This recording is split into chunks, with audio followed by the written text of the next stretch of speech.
đây này nghĩ coi vậy rồi nhung biện ắt đây mới mi pro này chụp lại này nè liên quan canh như thế dụng như trong gọi này nên ở hương mà nó không hương đẹp mà lấy quen như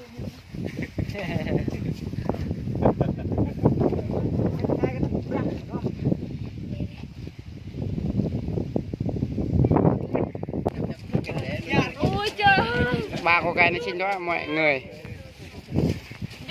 Đây nè, thăm nhà đồ chiêu. Đi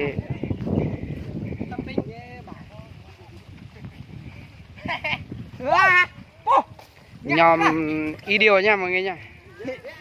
Ý điều ngại kệ lắm. Ngại kệ lắm. Cái gì à mấy bạn? Em từng về nó có lẽ lắm.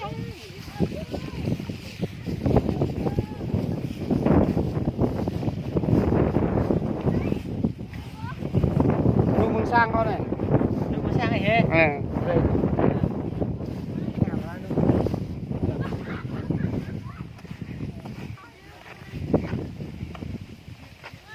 Xem hồ cá đun siêu nha.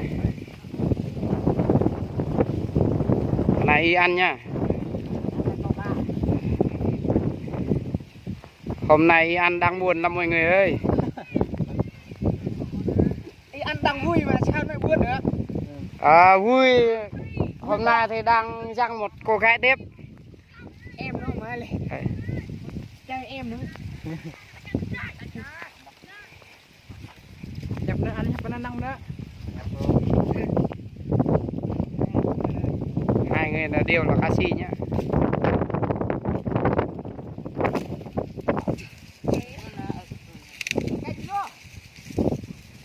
Cạn to cái mình cái này điệu sỏi dư. Đâu. Này từ đó.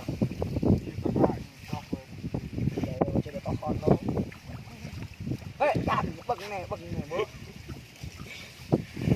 Ê, tôi phải có này ăn em ơi, ăn đi. Mình cho ăn tỉnh nào.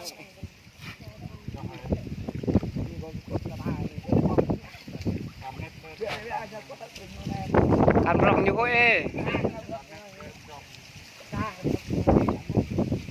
Được.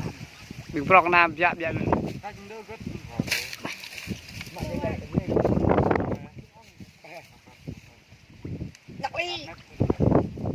Cáo.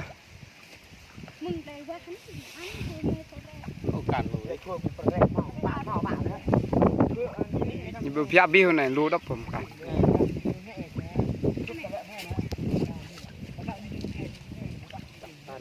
Xem thôi nha.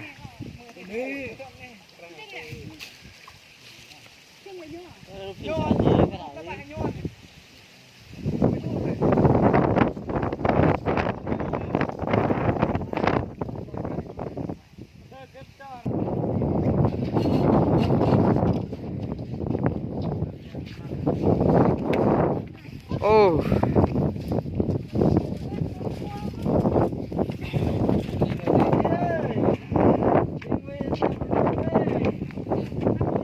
Bình mê đây nguyên sang đu.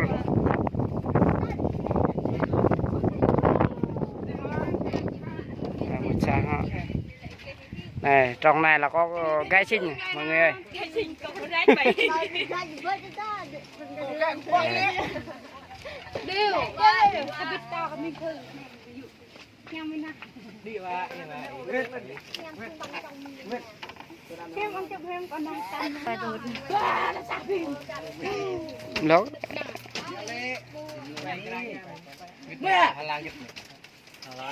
Làng. ông cái ra ăn cày